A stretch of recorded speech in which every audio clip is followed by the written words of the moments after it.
أعوذ بالله من الشيطان الرجيم بسم الله الرحمن الرحيم الحمد لله رب العالمين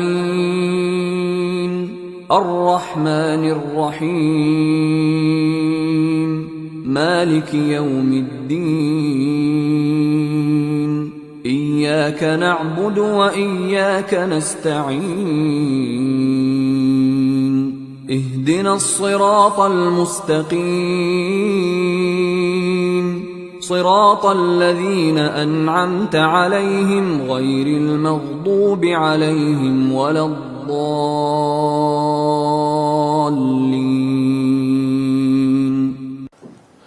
In the name of Allah, the most compassionate, the most merciful, and may the peace and blessings of Allah be upon his last and beloved Messenger Muhammad, and may the peace and blessings of Allah be upon you all. The title of this presentation is Discoveries and Inventions from the Qur'an. And the Qur'an is the last revelation of Allah God to people.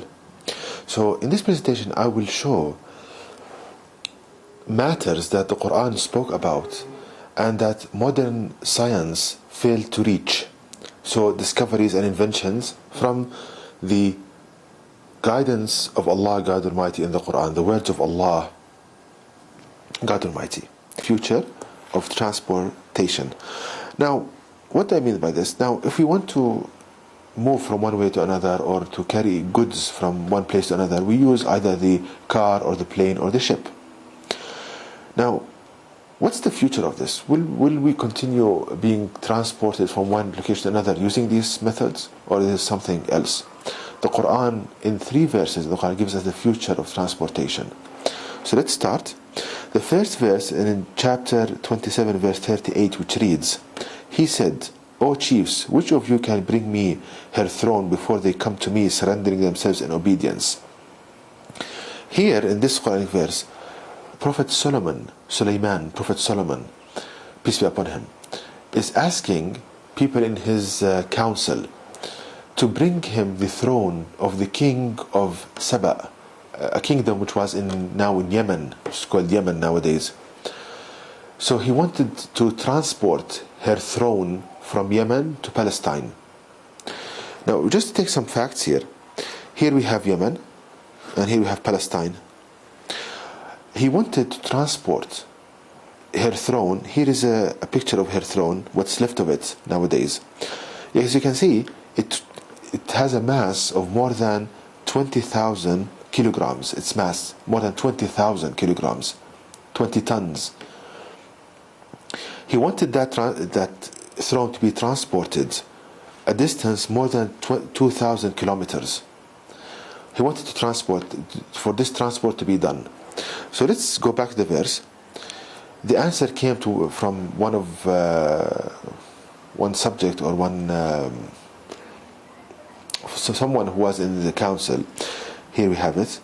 And freed from the jinn, a creature from the spirit world, said, I will bring it to you before you rise from your place. And verily I am indeed strong and trustworthy for such work. So the first offer came to him from a jinn, a creature, not human, creature from the spirit world called the jinn. He told him, I will bring that throne in a matter of hours, because Prophet Solomon used to sit in this council in the morning and used to leave in the, let's say, evening time. So in a matter of hours. That wasn't good enough for Prophet Solomon. He wanted something faster. Imagine, look, in our day, we want a faster car, a faster plane, a faster ship. So he wants something faster. You see how, brothers and sisters, the Quran is in perfect harmony with our life. It is valid for every time and age and every person. Okay, so here is the answer that came to him, the second offer, in chapter 27, verse 40. One with whom was knowledge from the book said, I will bring it to you within the twinkling of an eye. Then when he So it placed before him, he said, "This is by the grace of my Lord, to test me whether I am grateful or ungrateful. And whoever is grateful, truly, his gratitude is for his own self. And whoever is ungrateful, certainly, my Lord is rich, bountiful." So the second offer came from a person who had knowledge from the book. He told him, "I will bring you this throne in a twinkling of an eye. In the period that it takes your eyelid to shut and to open again, you will have this throne." So the second offer came to him to be that this throne should be transported in less than half a second. The time it takes for your eyelid to open and close, it's about 0.3 to 0.4 of a second. It's less than half a second. And that was good for Suleyman, and the throne of the queen of that kingdom was transported from Yemen to Palestine in less than half a second. So the question, what this method of transportation? It's far superior to anything we have today. No ship or a car or a plane can transport more than 20,000 kilograms in a distance more than 2,000 kilometers in less than half a second. So we want to learn this. We want to build this method of transportation. We as Muslims, we want to build this. So if we go back to the verse, that person made this or built this method of transportation from his knowledge of the book. So the question now beckons, what is this book? Because if we can get hold of this book, we can learn this far superior method of transportation.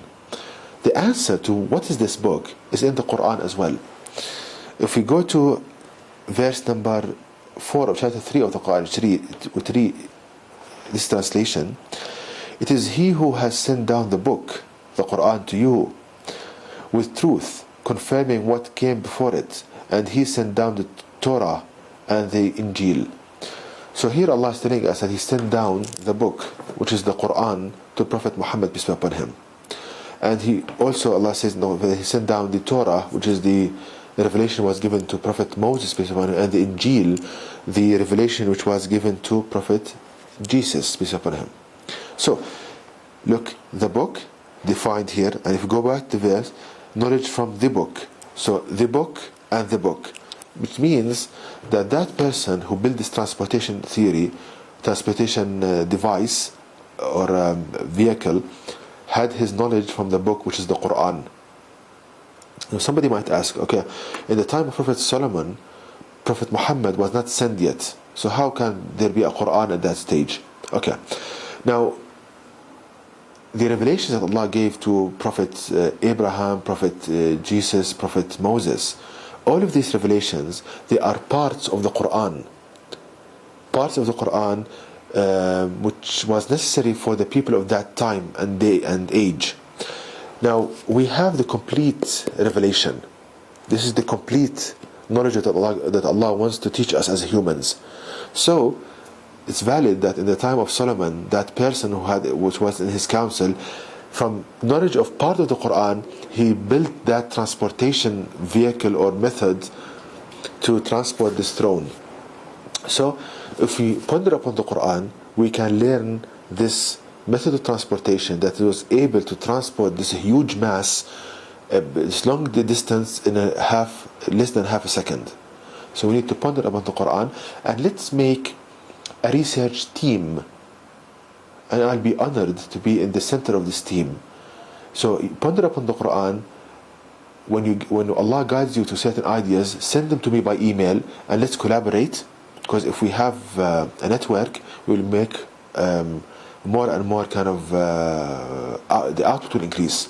So again, ponder upon the Quran and all of the things that I said. Not only this, when Allah guides you to certain ideas, send it to me by email. Let's collaborate and apply this knowledge so that Allah will change the condition of Muslims. And we want to deliver the message of Allah to people out of mercy to humanity. And to know more details about this topic, please visit my website at www.quran-miracle.com. This is my website, and you can email me at zaidquran@yahoo.com and at gmail.com. And may the peace and blessings of Allah be upon you all.